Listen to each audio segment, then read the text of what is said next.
அனைவருக்கும் வணக்கம். இது Tamil medium students YouTube channel. மறக்காம நம்ம யூடியூப் சேனல் சப்ஸ்கிரைப் பண்ணிக்கிங்க. பெல் பட்டன் வந்து நோட்டிஃபிகேஷன் வந்து ஆன் பண்ணி வச்சுக்கிங்க. ஸோ இந்த வீடியோல ஸ்பெசிஃபிக்கா நம்ம எத பத்தி பார்க்க போறோம் அப்படின்னு கேட்டீங்கன்னா, கடந்த காலகட்டங்கள்ல பிஜிடிஆர்பி, ஜிகேல இருந்து எப்படி வினாக்கள் வந்து கேட்கப்பட்டன அப்படின்னு சொல்லி நம்ம டிஸ்கஷன் வந்து பண்ண போறோம். பிளஸ் வந்து இனிமேல் வரக்கூடிய காலகட்டங்கள்ல பிஜிடிஆர்பி, ஜிகே உடைய சிலபஸ் பேஸ் பண்ணி நம்ம ஒவ்வொரு டாபிக்ஸா வந்து பார்த்தீங்கன்னா, கொஸ்டின்ஸ் பேப்பர் வடிவில நம்ப ஒவ்வொரு வினாக்களா வந்து பார்த்தீங்கன்னா, டிஸ்கஷன் வந்து பண்ண போறோம். ஓகேங்களா? ஸோ மறக்காம நம்ம யூடியூப் சேனல் சப்ஸ்கிரைப் பண்ணிக்கிங்க.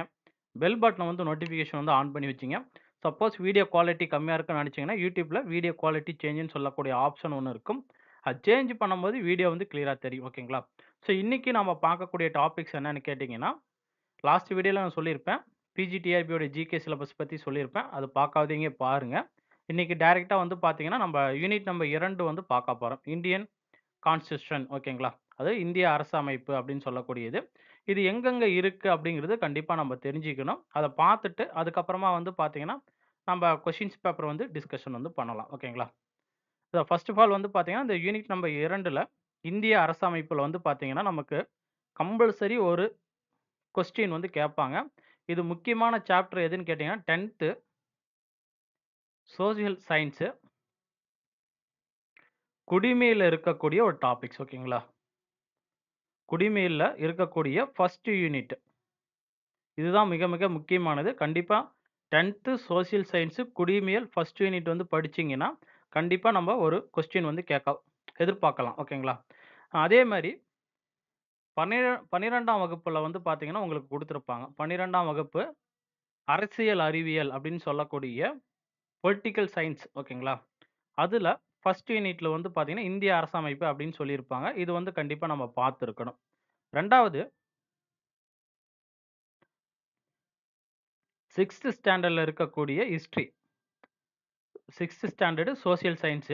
இதுல இருக்கக்கூடிய குடிமையில வந்து பார்த்தீங்கன்னா, இந்திய அரசமைப்பு அப்படின்னு சொல்லி நமக்கு ஒரு சாப்டர் வந்து குடுத்திருப்பாங்க. அது டெர்ம் வைஸ் வந்து செக் பண்ணி பாருங்க. எந்த டெர்ம்ல குடுத்துருக்காங்க அப்படின்னு தெரியல. கண்டிப்பா அதுவும் வந்து முக்கியமானது.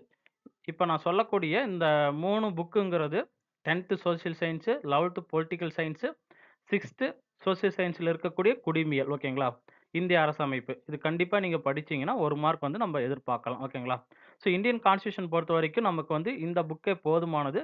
பிளஸ் வந்து எக்ஸ்ட்ரா படிக்கணும் அப்படின்னு நெனச்சுக்கிட்டீங்க அப்படின்னா, டிஎன்பிஎஸ்சி ஓரியன்டடா இருக்கக்கூடிய இந்தியன் கான்ஸ்டிடியூஷன் இந்த டாபிக்ஸ் மட்டும் நீங்க சூஸ் பண்ணி படிச்சா போதுமானது. ஓகேங்களா? அடுத்ததா வந்து பார்த்தீங்கன்னா, நாம பார்க்கக்கூடிய கொஸ்டின் பேட்டர்ன் இன்று. கொஸ்டின் நம்பர் 1 மத்திய குடிமைப் பணிகளே மிக உயர்ந்த கௌரவமும், தகுதி நிலையும், ஊதியம், ஆதாயம் கொண்ட பதவி எது? அப்படின்னு கேட்பாங்க. இது வந்து பார்த்தீங்கன்னா, இந்தியன் ஃபாரின் சர்வீஸ் வரும். ஓகேங்களா? அதுதான் நான் தமிழ்ல குடுத்துருக்கிறேன். இந்திய வெளியுறவு பணி அப்படின்னு குடுத்துருக்கிறேன். ஓகேங்களா? ஏன்னு கேட்டீங்கன்னா, இந்த ஐஎஃப்எஸ் அப்படிங்கிறது இந்தியன் ஃபாரின் சர்வீஸ பொறுத்தவரைக்கும் அப்பாயின்ட்மென்ட் என்ன பண்ணுவாங்கன்னு கேட்டீங்கன்னா, அதர்ஸ் கண்ட்ரில தான் வந்து பண்ணுவாங்க மேக்ஸிமம். அதாவது இப்போ ஃபார் எக்ஸாம்பிள் உங்களுக்கு யுஎஸ்ஏ, கனடா, ஆஸ்திரேலியா, ஐரோப்பிய கண்ட்ரிஸ் இந்த மாரி நாட்ல வந்து அப்பாயின்ட்மென்ட் பண்ணிட்டு, அந்த நாட்டோடைய கரன்சிக்கு ஈக்குவலா வந்து பார்த்தீங்கன்னா, அவங்களுக்கு சம்பளம் குடுப்பாங்க. பிளஸ் வந்து இதர படி செலவுகள் அப்படின்னு சொல்லுவாங்க இல்லையா? அதுவும் வந்து பார்த்தீங்கன்னா, அந்த நாட்டினுடைய கரன்சிக்கு லெவல்ல தான் குடுப்பாங்க. 2வது மிக மிக முக்கியமானது. ஆ டைரக்ட்டா வந்து பார்த்தீங்கன்னா, இவங்க தான் வந்து இந்தியாவோட கான்டாக்ட்ல வந்து இருப்பாங்க. அந்த ஃபாரின்ல அப்பாயின்ட்மென்ட் ஆன இந்தியன் ஃபாரின் சர்வீஸ் ஆஃபீசர் எல்லாமே வந்து பார்த்தீங்கன்னா, அவங்களுக்கு தான் அங்க அதிகமா முக்கியத்துவம் குடுப்பாங்க. ஏதாவது ஒரு இன்ஃபர்மேஷன் குடுக்கணும், ஏதாவது ஒரு மெசேஜ் வந்து ஃபார்வர்ட் பண்ணணும் அப்டின்னா, இவங்கள தான் கூப்ட்டு வந்து சொல்லுவாங்க. ஸோ அதனால தான் வந்து பார்த்தீங்கன்னா, மிக உயர்ந்த கௌரவம், தகுதி நிலையும், ஊதியமும், ஆதாயமும் கொண்ட பணி அப்டின்னு குடுத்திருப்பாங்க. நெறைய பேர் என்ன பண்ணிடுவீங்க அப்டின்னு கேட்டீங்கன்னா, ஐஏஎஸ் வந்து குடுத்துருவீங்க. இந்திய ஆட்சி பணி குடுத்துருவீங்க. ஆட்சி பணி வராது. ஐஎஃப்எஸ் தான் வரும். ஓகேங்களா? அடுத்தது வினா 2 இந்திய விடுதலைக்கு பின்னர் உருவாக்கப்பட்ட ஒரே அனைத்து இந்திய பணி அப்படின்னு கேட்டாங்கன்னா, இந்தியன் ஃபாரஸ்ட் சர்வீஸ். அப்ப இந்திய ஆட்சி பணி எப்போது உருவாக்கப்பட்டாங்க? இது வந்து பிரிட்டிஷ் காலத்துக்கு முன்னாடியே வந்து பார்த்தீங்கன்னா, சுதந்திரத்துக்கு முன்னாடியே வந்து பார்த்தீங்கன்னா, உருவாக்கியிருப்பாங்க. அதாவது பிரிட்டிஷ் இருந்தபோது ஓகேங்களா? அதேமாரி இந்தியன் போலீஸ் சர்வீஸும். ஸோ இதெல்லாம் வந்து நம்ப நோட் பண்ணி வச்சுக்கணும். பிளஸ் வந்து பார்த்தீங்கன்னா, இதனுடைய இயர்ஸ் வந்து கண்டிப்பா தெரியணும். எந்த வருஷம் உருவாக்குனாங்க? இந்திய ஆட்சி பணி. ஐஏஎஸ் ஆஃபீஸருடைய பணி வந்து பார்த்தீங்கன்னா, எந்த வருஷம் உருவாக்கப்பட்டது? அதேமாரி IP Indian police service. So இதனுடைய இயர்ஸ் வந்து கண்டிப்பா தெரிஞ்சு வச்சுக்கங்க. அடுத்ததா வந்து பார்த்தீங்கன்னா, மிக மிக முக்கியமானது. வினா எண் 3. பிஜிடிஆர்பி 2019ல கேட்கப்பட்ட கொஸ்டின் ஓகேங்களா? ஸோ இதுக்கு உண்டான சோர்ஸ் எங்க சார் இருக்கு அப்படின்னு கேட்டீங்கன்னா, நான் ஆரம்பத்திலே சொன்ன மாரி தான். 10த் சோசியல் சயன்ஸ் குடிமையில இருக்கக்கூடிய யூனிட் நம்பர் 1 ஓகேங்களா? அதிலேயே குடுத்திருப்பாங்க. அப்ப இதுக்கு வினா என்னன்னு கேட்டீங்கன்னா, இந்திய அரசமைப்பின் டேஷ் சட்டப்பிரிவானது மதம், இனம், சாதி, பாலினம் மற்றும் பிறப்பிடம் இவை சார்ந்து எந்த ஒரு அடிப்படையிலும் வந்து பார்த்தீங்கன்னா, தடை செய்யக்கூடாதுன்னு குடுத்திருப்பாங்க. ஓகேங்களா? இது வந்து பார்த்தீங்கன்னா, ஆர்டிக்கிள் 15ல வரக்கூடியது. ஸோ மீதி இருக்கக்கூடிய ஆர்டிகிள்ஸ் 14, 16, 17 எது அப்படின்னு சொல்லி, நீங்க 10த் சோசியல் சயன்ஸ் குடிமையியல் ஃபர்ஸ்ட் யூனிட் வந்து ரெஃபரன்ஸ் புக்க யூஸ் பண்ணீங்கன்னா, நீங்க பார்த்துக்கலாம். அடுத்தது, இது 2019 பிஜிடிஆர்பில கேட்கப்பட்ட கொஸ்டின். 2வது வந்து பார்த்தீங்கன்னா, 4வது கொஸ்டின். பிஜிடிஆர்பி 2015ல கேட்கப்பட்ட கொஸ்டின். இந்திய அரசமைப்பில் அரசமைப்பு சபையால் ஏற்றுக்கொள்ளப்பட்ட ஆண்டு அப்படின்னு கேட்டிருக்கிறாங்க. ஜனவரி ஃபர்ஸ்ட் ஆப்ஷன் பார்த்தீங்கன்னா, ஜனவரி 26, 1950, ஜனவரி 26, 1947. இதுல கரெக்ட்டான ஆன்ஸர் எதுன்னு கேட்டீங்கன்னா, 26 நவம்பர் 1949. ஆப்ஷன் சிங்கிறது கரெக்ட்டான ஆன்ஸர். ஸோ இந்த எக்ஸ்ட்ரா சோர்ஸ்க்கு தான் நான் சொல்லியிருப்பேன். டிஎன்பிசில வந்து பார்த்தீங்கன்னா, ஸ்டடி மெட்டீரியல்னு சொல்லி கவர்மெண்ட்டே குடுத்துருப்பாங்க. நீங்க அது கூட வந்து ரெஃபரன்ஸா யூஸ் பண்ணிக்கலாம். நெக்ஸ்ட்டு பிஜிடிஆர்பில 2013ல கேட்கப்பட்ட கொஸ்டின் ஓகேங்களா? அரசமைப்பு சட்ட திருத்தத்தின்படி டேஷ் ஆம் ஆண்டு கல்வி பொதுப்பட்டியலில் சேர்க்கப்பட்டது. அதாவது மாநில பட்டியல்ல தான் வந்து பார்த்தீங்கன்னா, ஆரம்ப காலத்தில வந்து கல்வி வந்து இருந்திருக்கும். அத வந்து பார்த்தீங்கன்னா, பொது பட்டியல்ல வந்து சேஞ்ச் பண்ணியிருப்பாங்க. அதுதான் நமக்கு வந்து வினாவா கேட்டிருப்பாங்க. இது 2013ஆம் வருடம் கேட்கப்பட்ட வினாக்கள். இது வந்து பார்த்தீங்கன்னா, 1976ஆம் ஆண்டு அந்த வருடம் 42வது சட்ட திருத்தத்தின் அடிப்படையில வந்து பார்த்தீங்கன்னா, கல்விய மாநில பட்டியலிலிருந்து பொது பட்டியலுக்கு வந்து சேஞ்ச் பண்ணியிருப்பாங்க. இதுவும் வந்து பிஜிடிஆர்பி 2013ல கேட்கப்பட்ட வினாக்கள். அடுத்தது கொஸ்டின் நம்பர் 16. இதுவும் வந்து பார்த்தீங்கன்னா, பிஜிடிஆர்பி 2013ல கேட்கப்பட்ட வினாக்கள். 14 வயதுக்கு உட்பட்ட எந்த குழந்தையும் பணியில் அமர்த்தக்கூடாது என்பது இந்திய அரசியல் சாசனம் டேஷ் பிரிவில் குறிப்பிடப்பட்டுள்ளது அப்படின்னு கேட்டிருக்காங்க. ஆர்டிகிள் 24. இதெல்லாம் வந்து பார்த்தீங்கன்னா, நீங்க 10த் சோசியல் சயன்ஸ் யூனிட் நம்பர் 1லே குடிமியல் ஓகேங்களா? குடிமியல் யூனிட் நம்பர் 1ல வந்து இருக்கும். பார்த்துக்கலாம். நெக்ஸ்ட் கொஸ்டின் நம்பர் 7 முக்கியமானது. கிராமங்கள் என்பது அறியாமை மற்றும் வகுப்புவாதத்தின் இருப்பிடம் என்பதை தவிர வேறொன்றுமில்லை. இது யாருடைய கூற்று அப்படின்னு குடுத்திருப்பாங்க. இந்த கூற்று வந்து சொன்னவர் யாருன்னு கேட்டீங்கன்னா, டாக்டர் பி.ஆர். அம்பேத்கர். நெறைய பேர் என்ன பண்ணிருவீங்க, கிராமங்கள் அப்படின்னு வந்தவுடனே என்ன பண்ணிருப்பீங்க, காந்திஜி அப்படின்னு சொல்லியிருப்பீங்க. காந்திஜி வந்து மேக்ஸிமம் என்ன சொல்லியிருப்பாரு அப்படின்னு கேட்டீங்கன்னா, இந்தியாவுடைய வளர்ச்சிங்கிறது கிராமங்களின் தான் இருக்கு. கிராமத்தை சார்ந்த பொருளாதாரம் தான் இந்தியாவுடைய வளர்ச்சி அப்படின்னு சொல்லி சொன்னவர் வந்து காந்திஜி. மத்தபடிக்கு வந்து டாக்டர் பி.ஆர். அம்பேத்கர் வந்து என்ன சொல்லியிருப்பார்ன்னா, கிராமங்கள் என்பது அறியாமை. அந்த காலகட்டங்கள்ல வந்து அறியாமை தான் அதிகமா இருந்திருக்கும். பிளஸ் வந்து வகுப்புவாதத்தின் இருப்பிடம். சாதி வாரியா பிரிஞ்சு இருப்பாங்க அப்படின்னு சொன்னவர் வந்து doctor B.R.. Ambedkar. Question number 8. இதுவும் வந்து பார்த்தீங்கன்னா, பிஜிடிஆர்பில கேட்கப்பட்ட கொஸ்டின் தான். பட் இயர் வந்து எந்த இயர்ன்னு தெரியல. எந்த அரசியலமைப்பு சட்ட திருத்தத்தின்படி 6 முதல் 14 வரை உள்ள இலவச கட்டாய கல்வி வழங்குதல். அதாவது 6 முதல் 14 வயது வரை உடைய குழந்தைகளுக்கு வந்து பார்த்தீங்கன்னா, இலவச கட்டாய கல்வி வந்து குடுக்கணும் அப்படின்னு சொல்லியிருப்பாங்க. இந்த இடத்துல எழுதிக்கங்க. 6 முதல் 14 வயது வரைக்கும் இருக்கக்கூடிய குழந்தைங்களுக்கு. ஓகேங்களா? இது ஆர்டிக்கிள் அது சரத்துனாலும் ஒண்ணு தான், ஆர்டிக்கிள்னாலும் ஒண்ணு தான். ஓகேங்களா? 21A 86வது சட்ட திருத்தத்தின்படி இந்த இயர்ங்கிறது முக்கியமானது. சம்டைம்ஸ் வந்து எந்த இயர்ன்னு கேட்பாங்க. எந்த சட்ட திருத்தம்.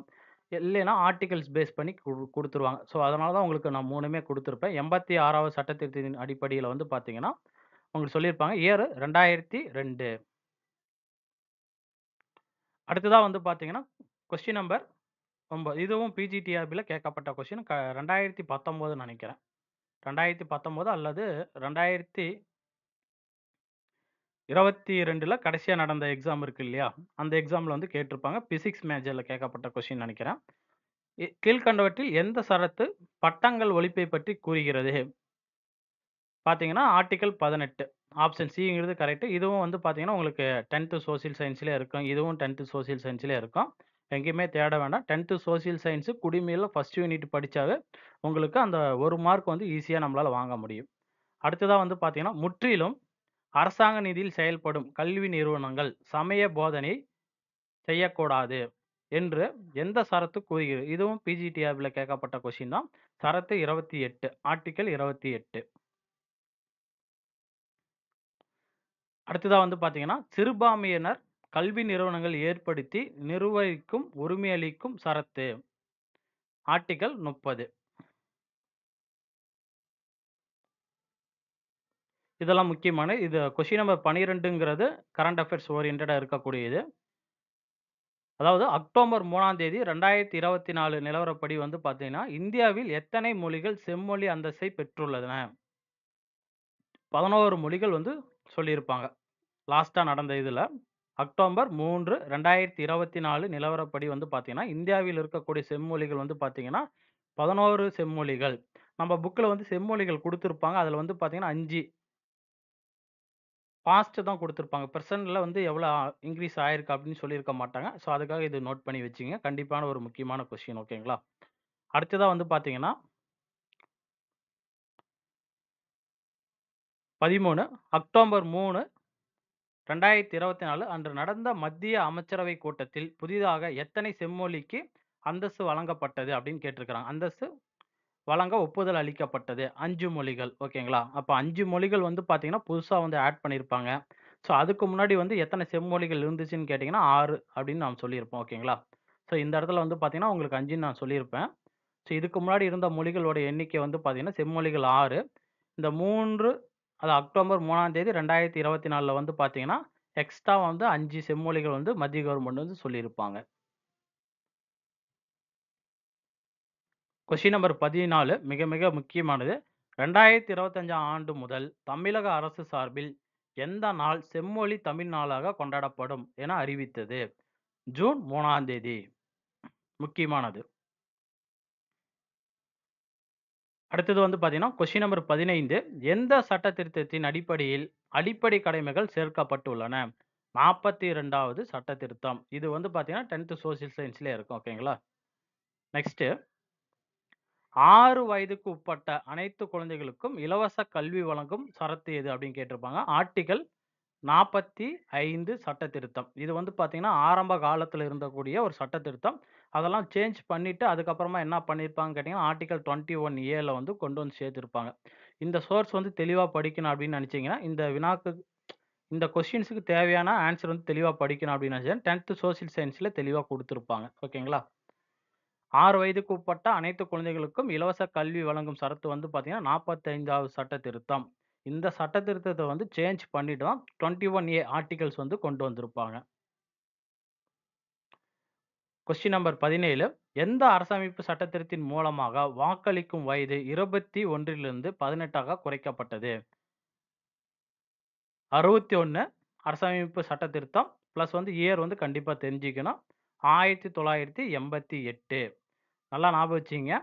இதுல நீங்க படிக்கும்போது இந்த 1988ன்னு ஒண்ணு வரும். அதே சமயம் 1989ன்னு வரும். எதுக்காக இந்த 2 வருஷம் சொல்றேன் அப்படின்னு கேட்டீங்கன்னா, எப்போது கொண்டு வரப்பட்டது அப்படின்னு ஒரு வரும். எப்போது அறிமுகப்படுத்தப்பட்டது, எப்போது கொண்டு வரப்பட்டது அப்படின்னு ஒண்ணு சொல்லுவாங்க. எப்போது நடைமுறைப்படுத்தப்பட்டது அப்படின்னாலும் அந்த இயர் வந்து சேஞ்ச் ஆகும். ஹிஸ்டரி படிக்கும்போது இந்த இயர்ஸ் வைஸா படிக்கும்போது என்ன ஆகும்ன்னு கேட்டீங்கன்னா, எப்போது அறிமுகம் படுத்தப்பட்டது அப்படின்னு கேட்டாங்கன்னா, அந்த ஒரு இயர் வந்து இருக்கும். சம்டைம்ஸ் அதே இயர் வந்து நமக்கு ஆன்ஸரா வரும். சில நேரங்கள்ல என்ன பண்ணுவாங்கன்னா, முன்கூட்டி அதாவது 1988ல சொல்லிருவாங்க. ஆனா 1989ல நடைமுறைப்படுத்துவாங்க. ஸோ இந்த மாரி வேரியேஷன் இருக்கும். அது வந்து நல்லா தெளிவா பார்த்துக்கணும். ஓகேங்களா? அடுத்தது, எந்த ஆண்டு வெளிநாடு வாழ் இந்திய குடிமக்களுக்கு வாக்குரிமை வழங்கப்பட்டது? 2010. இதுவும் வந்து முக்கியமான வினாக்கள். ஓகேங்களா?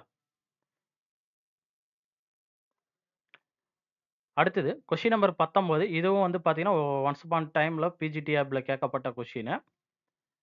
விபி விவிபிஏடி அப்படின்னா என்ன? அப்படின்னு கேட்பாங்க. ஸோ இதனுடைய எக்ஸ்ப்ளனேஷன் வந்து நம்ம பார்த்துக்கணும். இது எல்லாமே ஸ்கூல் புக்ல தான் இருக்கு. பட் நீங்க தேடி தேடி பார்க்கணும். ஓகேங்களா? லோயர் கிளாஸ்லயும் குடுத்திருப்பாங்க. அதே சமயம் 10த் ஸ்டாண்டர்ட்லயும் குடுத்துருப்பாங்க. இதெல்லாம் வந்து பார்த்தீங்கன்னா, நீங்க இந்த மாரி எக்ஸ்ப்ளனேஷன் குடுக்கக்கூடியது நம்ம கண்டிப்பா தெரிஞ்சுக்கணும். இது ஆன்சர் வந்து பார்த்தீங்கன்னா, ஏங்கிறது கரெக்ட்டான ஆன்சர். இதுவும் பிஜிடிஆர்ல கேட்கப்பட்ட கொஸ்டின் ஓகேங்களா? அடுத்தது வினா 20 வந்து பார்த்தீங்கன்னா, உங்களுக்கு 42வது சட்டத்திருத்தத்தின் மூலம் எந்தெந்த வார்த்தைகள் முகவுரையில் அதாவது முகவுரையில் வந்து பார்த்தீங்கன்னா, சேர்க்கப்பட்டன அப்படின்னு கேட்டிருப்பாங்க. இதுவும் வந்து பிஜிடிஆர்ல கேட்கப்பட்ட கொஸ்டின் தான். இது வந்து முக்கியமானது சமதர்மம், மதசார்பற்ற ஒருமைப்பாடு. இந்த ஒருமைப்பாடு வார்த்தைய வந்து நல்லா ஞாபகம் வச்சுக்கங்க. சமதர்மம், மதசார்பற்ற ஒருமைப்பாடு. இது வந்து முக்கியமானது. 42வது சட்டத்திருத்தத்தின் மூலமா எந்தெந்த வார்த்தைகள் முகவுரையில் சேர்க்கப்பட்டன? பிஜிடிஆர்பி கொஸ்டின் ப்ரீவியஸ் இயர்ல கேட்கப்பட்டது. அது வந்து இயர் வந்து தெரியல. ஆனா பிஜிடிஆர்பில கேட்கப்பட்ட கொஸ்டின். ஆன்சர் பிங்கிறது கரெக்ட்டான கொஸ்டின் ஓகேங்களா? ஸோ இப்ப நம்ம பார்த்தது வந்து பார்த்தீங்கன்னா, ஜஸ்ட் ஒரு சாம்பிள் கொஸ்டின் தான். ஸோ அடுத்து வரக்கூடிய வீடியோவுல இதனுடைய கன்டினியூஸ் வந்து நம்ம பார்க்க போறோம். ஸோ பார்ட் 2ல ஓகேங்களா? ஸோ நன்றி, வணக்கம். மீண்டும் ஒரு வீடியோவில் நம்ம சந்திக்கலாம்.